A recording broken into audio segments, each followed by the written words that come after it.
Hello, Vlad here with another video. This time we are trading the New York morning session. It is a Friday after a very bearish week.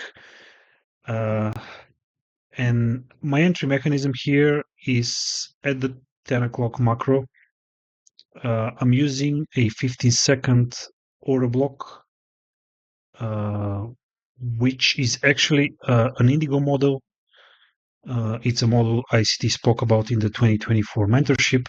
It's basically an order block with a volume imbalance within a pool of liquidity.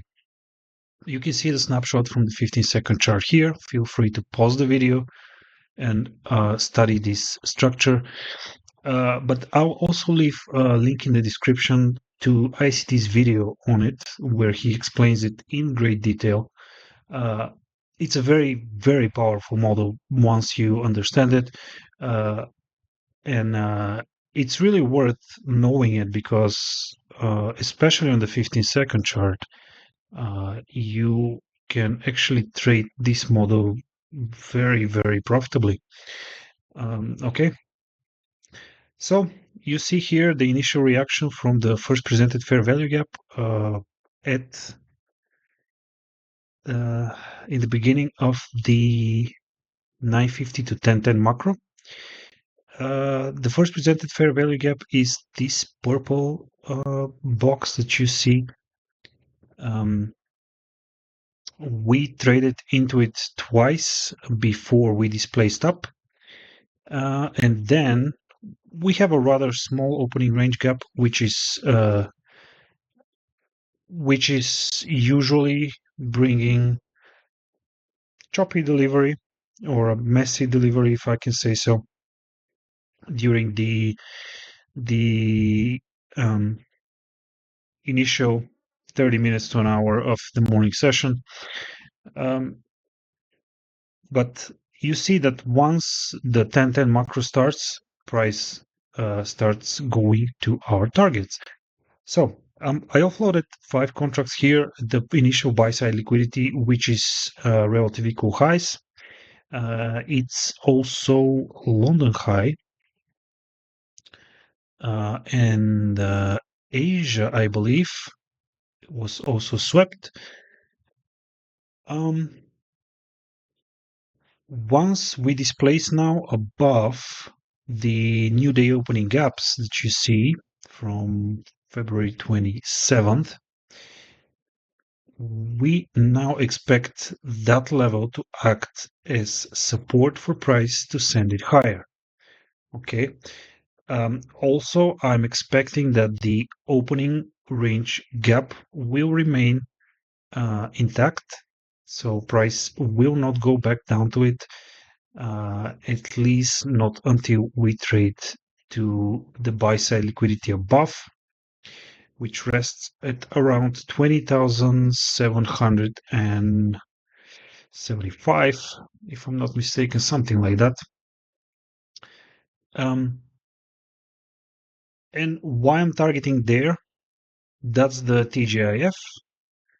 So I'm using that as a narrative combined with the relative equal highs that we just swept now, and also the Judas swing that we saw at 9:30. So initial consolidation right before 9:30, then a Judas swing, and then we trade up back into the weekly range after a very, very bearish week, where pretty much every single day this week was heavily bearish. And during such weeks, especially, you can expect the so-called TGIF model. TGIF stands for Thanks God It's Friday. When on Friday, price will retrace 20 to 30% back into the range that it formed during the Monday to Thursday. Okay. So I'm expecting that. The level that I marked there, yeah, it's 20,774.5. That is actually a level that coincides with the low of a CB. I cannot show it to you here on this chart as I'm doing a voiceover, but you can check it out on your charts and you will see there is a CB there. So that gives me further confidence that the draw on liquidity is correct. All right. You see how we retraced back into the new day opening gap from 27th of February. We didn't trade down below it.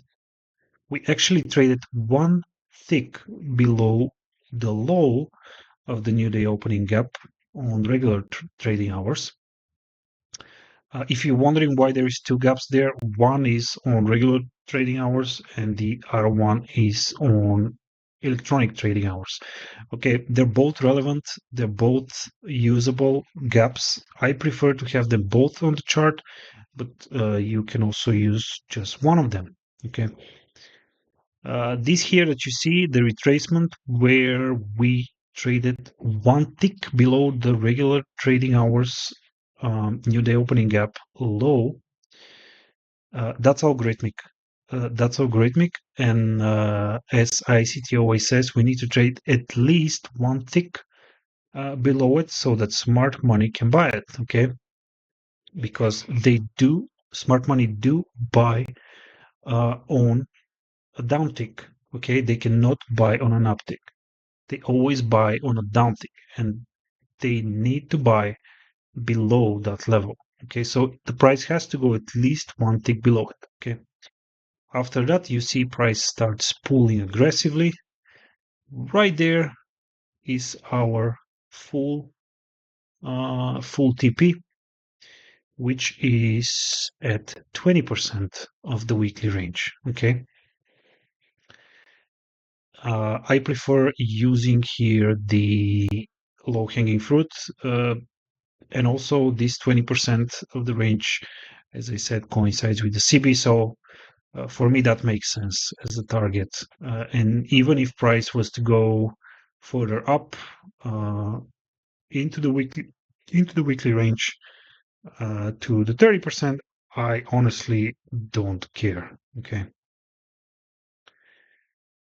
All right. Anyway, the key takeaways here is initially we have a small opening range gap. That is an indication that we should sit on our hands until at least 10 o'clock. We also had a medium impact news at 10. And then at 10 o'clock, we start looking for reasons to be long. Okay. Reasons to be long. I used the Indigo model, but there was several other things that you could use here. The reaction from the 50% of the new day opening gap was also a very good trade if you could catch that using the 10-10 macro. Okay. And of course, you could also use the first presented fair value gap of the day. So this was pretty much my trading idea today, and I hope this explanation, as fast as it was and as busy as it was, I hope it made sense. Okay. Do let me know in the comments if you have any questions. And until next time, I'm out of here.